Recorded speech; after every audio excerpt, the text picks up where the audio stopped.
नमस्कार दोस्तों, आज के स्टॉक लर्निंग में हम जानेंगे एक प्राइवेट सेक्टर की कंपनियां हैं जो रेलवेज के ऊपर कामकाज करती है, रेलवेज के लिए कामकाज करती है, जिसमें वॉगेज का काम करती है। साथ में देखा गया है इसके पास जो सर्विसेज हैं वो कहती है ब्रेक सिस्टम्स का कामकाज करती है, मतलब रेलवे के लिए एसरीज बनाने का कामकाज है। तो ये कामकाज करती हुई कंपनी का मार्केट पोटेंशियल क्या कहती है, और ये कंपनी लिस्टेड है, जुपिटर ग्रुप के अंदर आती है। तो चलिए आज इसके स्टॉक के ऊपर जानने के प्रयास करेंगे, जहां पे एक साल में देखने को मिला जो करीब करीब मल्टी वैगर साबित हुआ। नियरली 4000% का जंप हुआ स्टॉक। नियरली 4000% का जंप कोई आम बात नहीं होता है, काफी बड़ी बात होती है। 4000% का जंप है, चाहे वो 5 साल के डेटा के बाद छोड़ के 1 साल के डेटा की बात करें तो नियरली 204% के जंप देखने को मिली है। चलिए आज हम इस पे स्टॉक की लुक कंप्लीट स्टडी करने वाले हैं। क्या क्या पोटेंशियल थी मार्केट को लेकर के, और क्या क्या कामकाज में इसका किस हिसाब से निकल के आती है मार्केट की एक्टिविटीज। तो देखा गया कि सबसे पहले देखते हैं इसको करंट प्राइस को, जो कि 600 के आसपास था। इसको हम डिवाइड करते हैं क्योंकि ये फ्लाइंग प्राइस है, इसको आकलन करना फिलहाल ठीक नहीं है, क्योंकि इसको आकलन करने के लिए 3 एस्पेक्ट को जानना जरूरी है। पहला फंडामेंटल, जहाँ पे बिजनेस के बारे में देखा, बिजनेस इसका क्या करती है कंपनी, रेलवे से रिलेटेड कामकाज करती है। खास के रेलवेज की वैगन्स का काम हो या ब्रेक सिस्टम का काम हो, और सारी ढेर सारा कामकाज करती नजर आती। इससे होने वाली फायदा और नुकसान पे हम चर्चा करेंगे। दूसरा पार्ट का नाम है ट्रेंड की बात करेंगे। बेसिकली इसको आमतौर की भाषा में टेक्निकल एनालिसिस कहते हैं, जो कि मैं नहीं करता हूँ कोई टेक्निकल एनालिसिस। हम टेक्निकल एनालिसिस के बेस पे क्या करना चाहते हैं, ट्रेंड की बात करते हैं। ट्रेंड का अर्थात ये होता है इसका ट्रेंड में क्या इनका जो रिवेन्यू मॉडल था उसका ट्रेंड क्या कहता है, क्या स्टॉक मार्केट की जो स्टॉक की परफॉर्मेंस लेवल है वो क्या कहती है, आपस में इन दोनों की कनेक्टिविटी क्या कहती है, इन दोनों का रिवर्सल तो नहीं है, इन दोनों में कुछ ऐसा पोजीशंस में कुछ फेर बदल के बाद कुछ ऐसा एक्शन देखने को नहीं मिला। इसका हम क्या करने वाले हैं, रिकंसिलेशन करेंगे। साथ में जो तीसरा एस्पेक्ट का नाम है, जिसका नाम है क्या, सेंटिमेंटल। हर वो इंफॉर्मेशन जो इस मार्केट को, इस बिजनेस को इम्पैक्ट कर सकता है, उसका नाम है सेंटिमेंटल। इन तीनों को देखा जाए, जो कि हर पल पल पे आती रहती है, कुछ न्यूज आर्टिकल्स आते रहते हैं, उन सबको माइंड करके देखा जाए। तो कंपनी के बारे में कहती है, बुक वैल्यू कहती है कंपनी का करीब 39-40 रुपए का। इंट्रेंसिक वैल्यू के बारे में कहती है काफी ज्यादा है, 270 का। इसके ये तो पहला एक पड़ाव था जो कि इसका बुक वैल्यू के हिसाब से और इसका इंट्रेंसिक वैल्यू के हिसाब से कहती है। स्टॉक के पी के बारे में कहती है 74.0 का, और इंडस्ट्रियल के पी के बारे में कहती है 47.2 का। इन दोनों के आपस में तालमेल देखेंगे तो लगेगा ये तो फिलहाल स्टॉक जो है ना ओवर वेटेज हो गया है। क्या ऐसा ओवर वेटेज है, तो ये हम समझने का प्रयास करें। इसके बाद कहती है डेट टू इक्विटी रेशियो के बारे में, जहाँ पे क्या कहती है 0.21 का। और जो ये स्टॉक पी है बेसिकली किस है नहीं, ये एक प्राइस के चेन के ऊपर की, जहाँ पे अर्निंग पर शेयर कहती है 8 रुपये 76 पैसे का, उसकी आंकलन पे कहती है 74 गुना बढ़ चुका है मार्केट से, कहाँ पे, जो कि हो गया 625 का। जहाँ पे स्टॉक के फेस वैल्यू की बात करती केवल 10 रुपए के आसपास, अर्थात देखा जाए तो कितनी परसेंट की जंप हो रखी है यहाँ से, नियरली देखा जाए तो 80% का, 90% का क्या है, जंप देखने को मिला है। किससे बेसिस पे, इसकी अर्निंग की बात कर रहा हूँ। इसका अर्निंग करती है कितना, 90% के आसपास। 90% का अर्निंग करती है, तो अभी तक इस 90% के अर्निंग के बेसिस पे कितना जंप किया है, 74 गुना जंप किया है। जहाँ पे आर की बात करते 31.70 का, आर की बात करते 27.40 का। डिविडेंड का ट्रैक रिकॉर्ड थोड़ा सा हल्का सा है, 0.08 का। और प्रोमोटर्स होल्डिंग की बात करती है, जहाँ पे हम क्या करने वाले इसको रिकंसलेशन करेंगे, क्योंकि इसका लास्ट टू लास्ट पोजीशन क्या हुआ है, चेंज होती नजर आई है। खास के जुलाई के महीने में भी इसका पोजीशन में फेरबदल हुआ है।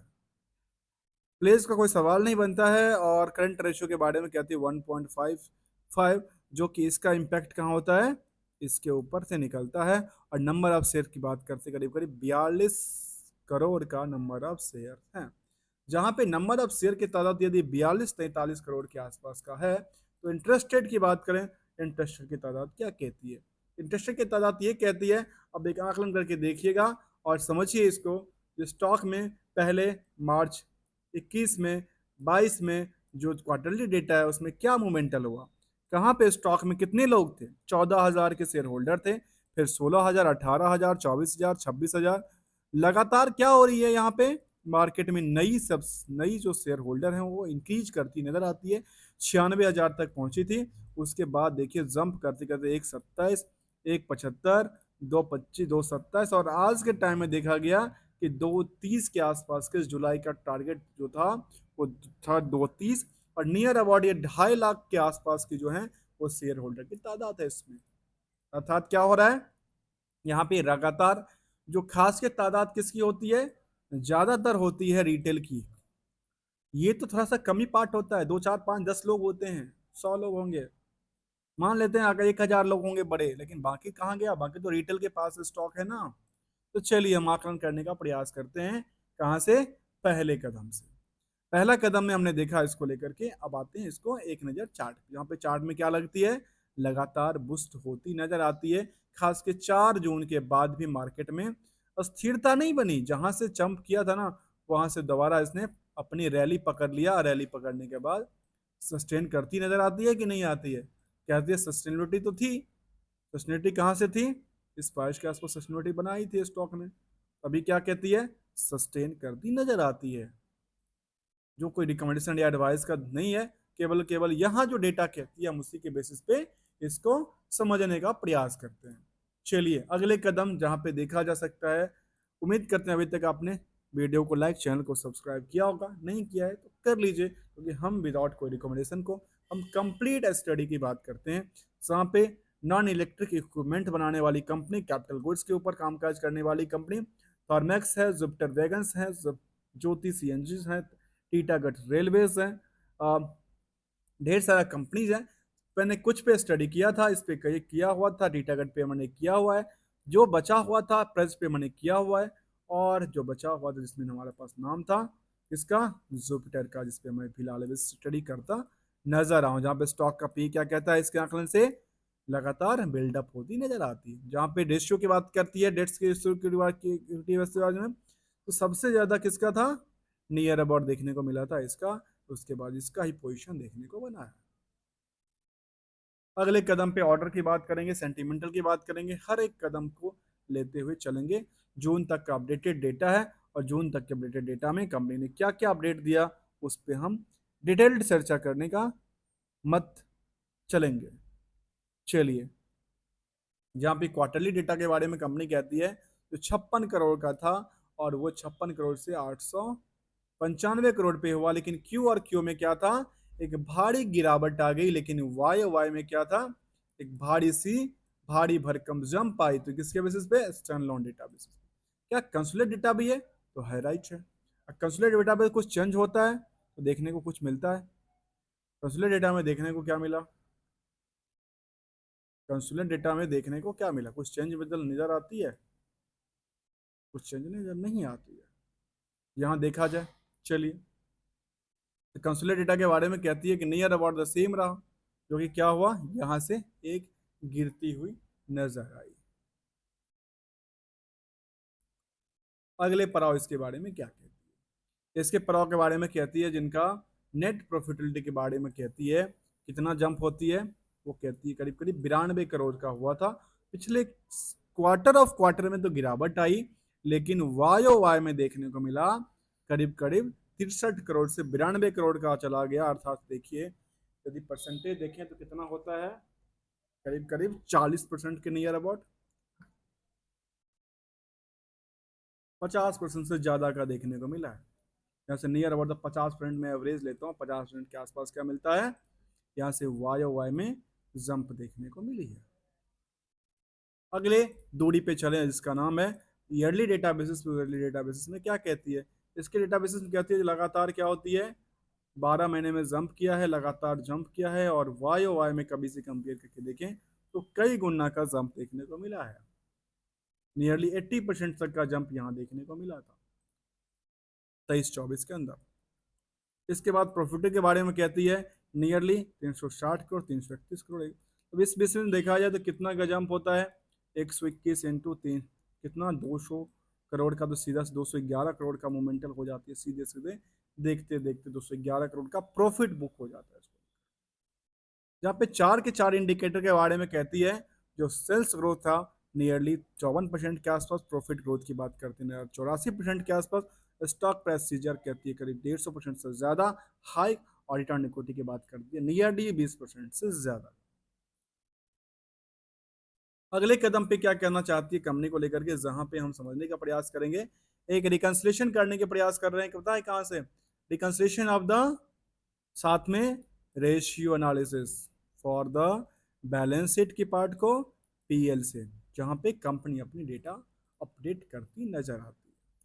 तो चलिए इसके बारे में क्या कहती है कंपनी, कंपनी कहती है जो बैलेंस शीट में हमारा पास क्या हुआ, जो बोरोइंग्स की पार्ट थी, बोरोइंग्स के पार्ट में क्या कहा, कंपनी ने कहा कि हमने बोरोइंग्स के पार्ट को इंक्रीज किया, अर्थात इनकी लायबिलिटी क्या हुआ, इंक्रीज हो गई। जब लायबिलिटी इंक्रीज होती है इसके बाद क्या होगा,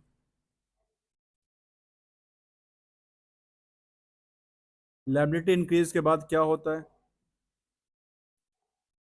इसके बाद कहती है जो हमारा क्या था डेटर्स के पार्ट्स को लेकर क्या कहती है, कहती है कंपनी जो ट्रेड रिसीवेबल जो पार्ट था वो कितने पे आके अटकी थी, करीब करीब कितने करोड़ का,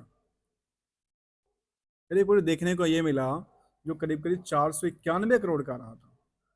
अब ये एक टॉपिक बनता है कहाँ से, रेशियो से, किसको लेकर के देखा जाए, 491 करोड़ का क्या कहता है, और ये क्या कहता है 301, और यहाँ पे डेटर कितना था 491 करोड़ का, अर्थात इसके बेसिस पे देखा जाए तो यहाँ पे क्या था, एक सेंटिमेंटल खराब करता है इसको, एक रेशियो खराब करता है।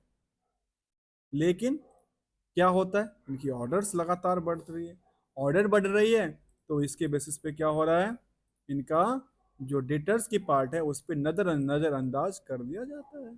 इसको लेकर हमने देखा कि यहाँ पे 491 500 करोड़ का डेटर्स पढ़ने के बाद भी प्रॉफिट कितना बुक करती है, केवल और केवल एक साल में 331 करोड़ का।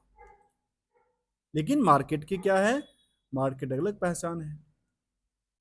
कॉर्पोरेट एक्शन में कंपनी कहती है जो 22 अभी 24 में 12 जुलाई को अपडेट आया था, जहां पे कंपनी ने कहा था कि हमने क्वालिफाइड इंस्टीट्यूशनल प्लेसमेंट के थ्रू हमने अपने शेयर को अलॉट किया है, किसको, क्यूआईबी को, और क्यूआईबी को इन्होंने पिछले साल भी अपडेट किया था, इस साल भी इन्होंने अपनी पोजीशन को बिकवाली करके दिया है, और स्पेशल किसके लिए, क्यूआईबी के लिए, जिसकी वजह से क्या हुआ, यहाँ पे जो प्राइसिंग जो स्टॉक की रेंज था उसमें जो 70% के इसके भागीदारी थी इस प्रमोटर की, वो 2% की भागीदारी क्या होती है, कम होती है, और वो कहाँ पे चली जाती है, क्यूआईबी के पास चली जाती है। जिसके बाद क्या होता है, जिसके बाद देखने को ये मिला इसमें प्रमोटर्स की होल्डिंग करीब 68% के आसपास, और 32% के आसपास की बाकी पब्लिक की भागीदारी निकल के आती है। जब पब्लिक की भागीदारी में देखने को ये मिला, जो लगातार क्या होती है, हमने पहले कहा कि लगातार क्या होती है इसमें, एक शेयर होल्डिंग पैटर्न में लगातार से इसमें जो रिटेल्स की तादाद है वो भारी भरकम तादाद में आती नजर आती है, यहाँ पे 2.5 लाख से 3 लाख, 2.5 लाख के आसपास नियरली यहाँ पे शेयर होल्डर की तादाद है।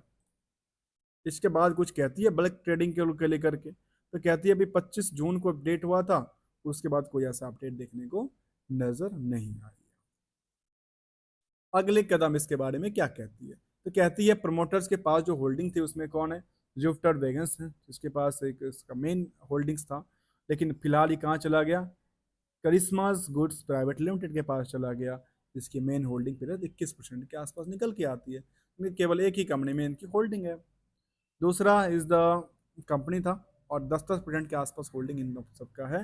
एफआई की तादाद में देखने को मिला करीब 5% की तादाद बढ़ी है, डीआई की तादाद करीब 2% इंक्रीज किया है, और इतना ही नहीं पब्लिक की तादाद में 24% के 24% रहा है, जिसमें कि गॉट हिक्स कॉरपोरेशन कुछ कंपनीज का लिस्ट ना निकल के आती है, टाटा कैपिटल्स फाइनेंशियल्स का भी था, फिलहाल नहीं है, इसमें द डक इंडोमेंट्स का फंड है, और कुछ है, और इसको ये सब के मुझे लगता है यदि फॉरेन कंपनी है तो फिर इसको कहीं और रखना चाहिए। लेकिन ओवरऑल रिटेल की क्या तादाद है इसके बारे में हमारे पास एनईसी बताती है, एक्चुअल में रिटेल की तादाद के बारे में वो कहती है, रिटेल की तादाद किसको लेकर के, ये तादाद की बात करती है जो नियरली स्टॉक में 9% के आसपास की तादाद किसकी है, एक आम रिटेल जिन्होंने 2 लाख से कम के इन्वेस्टमेंट किया है, और यहाँ पे शेयर होल्डर की तरफ क्या कहती है, शेयर नंबर क्या हो रही है, नंबर ऑफ शेयर 3,52,00,000 के आसपास की इन्होंने